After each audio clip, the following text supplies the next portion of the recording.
Assalamualaikum warahmatullahi wabarakatuh. Saya Salma Zahra Safira dari kelas 11 MIPA 2.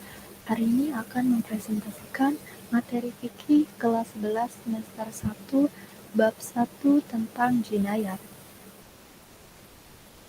Pada bab ini terdapat 6 subbab, yaitu pengertian jinayat atau jinayah, pembagian jinayat dan hukumnya, kisos dalam hukum Islam, diyat dalam hukum Islam, kafarot dalam hukum Islam, dan menganalisis ketentuan jinayat dan hikmahnya. Yang pertama adalah pengertian jinayat. Dalam fikih, hukum pidana Islam disebut dengan istilah jinayah atau jarimah.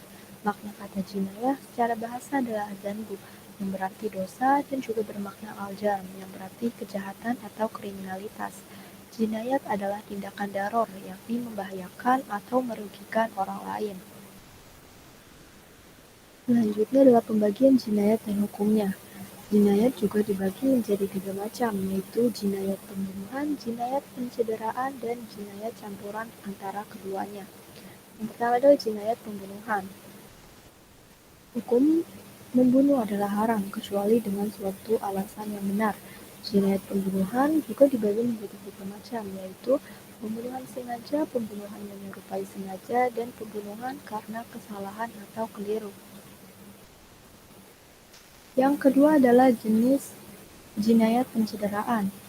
Jenis jinayat pencederaan juga dibagi menjadi 2 macam, yaitu pencederaan sengaja dan pencederaan keliru. Ketiga adalah jinayat campuran. Jinayat ini terkait maupun tidak terkait dengan nyawa. Selanjutnya adalah kisos dalam hukum Islam.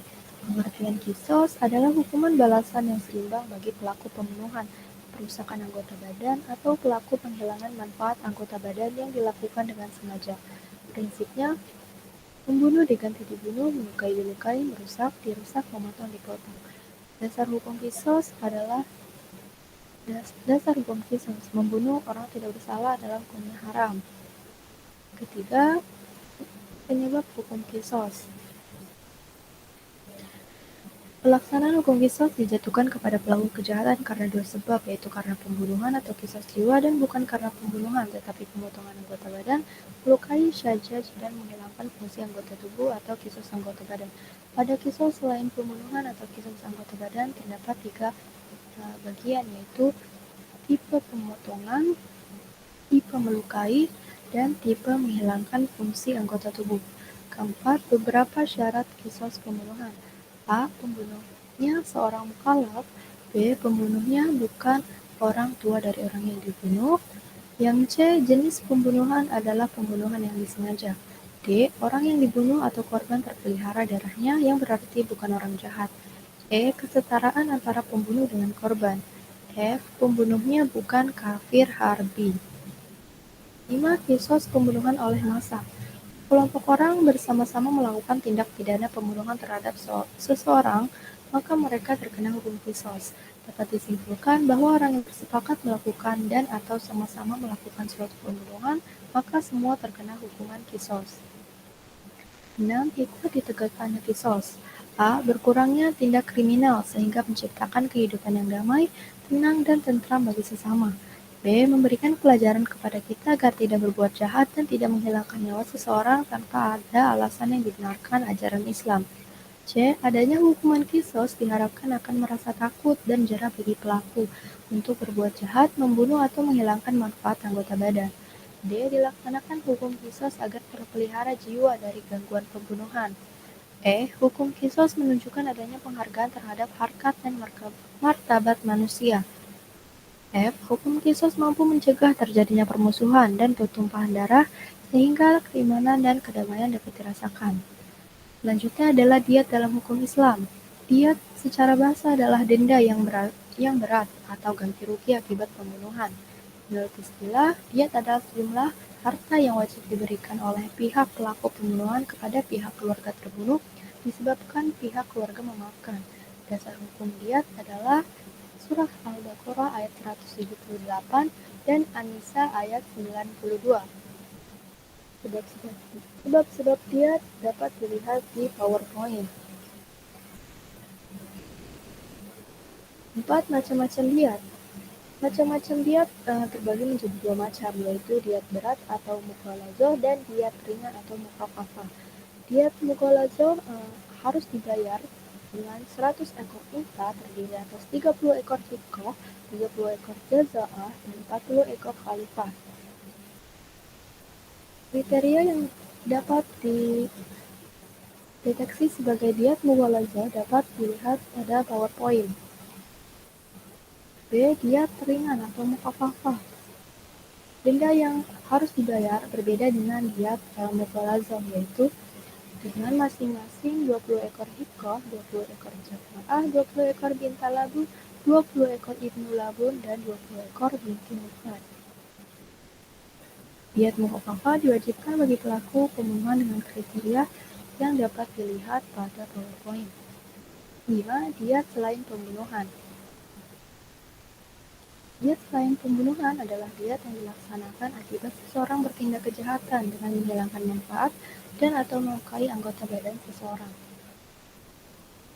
Pembayaran diet selain pembunuhan dapat dilihat pada PowerPoint sebagai berikut. Yang terakhir adalah hikmah diet. Hikmah diet juga dapat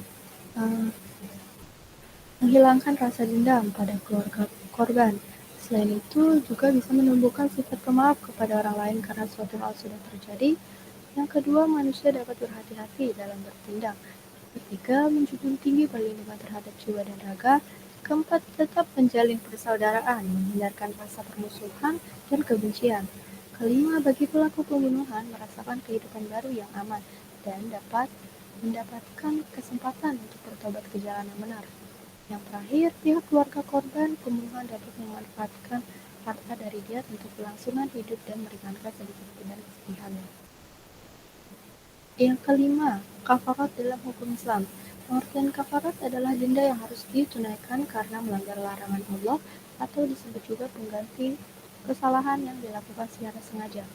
Macam-macam kafarat adalah kafarat karena pembunuhan, kafarat karena membunuh binatang buruan pada saat melaksanakan ihram, kafarat karena melanggar sumpah, kafarat karena sihar, kafarat karena melakukan hubungan badan suami istri di siang hari pada bulan Ramadan. Yang terakhir adalah kafarat hilang. Hikmah kafarat pembunuhan, yaitu sebagai manusia benar-benar menyesali perbuatan yang keliru karena telah berbuat dosa kepada Allah dan merugikan sesama manusia. Yang kedua, bertobat kepada Allah dengan mendekatkan diri kepadanya dan berhati-hati dalam berkata dan bertindak. Yang ketiga, percaya diri dengan diterimanya tobat menyebabkan manusia menjadi tenang.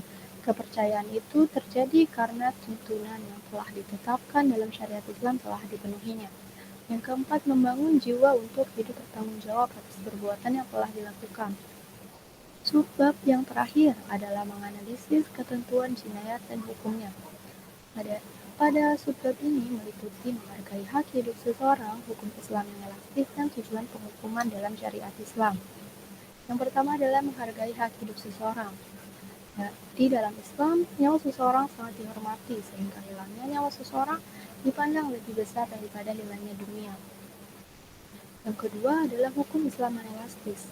Pada dasarnya, penghukuman mengandung beberapa tujuan syarak, yang tujuan utamanya adalah mengedepankan maslahah yang terbaik bagi umat manusia dan simbol dari keimanan dan ketakwaan kepada Allah Subhanahu wa Ta'ala. Yang ketiga, tujuan penghukuman syariat Islam. Dari sudut pandang tujuan pokok adanya penghukuman dalam syariat Islam, setidaknya terdapat 3 tujuan, yaitu tujuan pencegahan, tujuan perbaikan, dan tujuan pendidikan. Sekian presentasi dari saya, kurang lebihnya mohon maaf. Wassalamualaikum warahmatullahi wabarakatuh.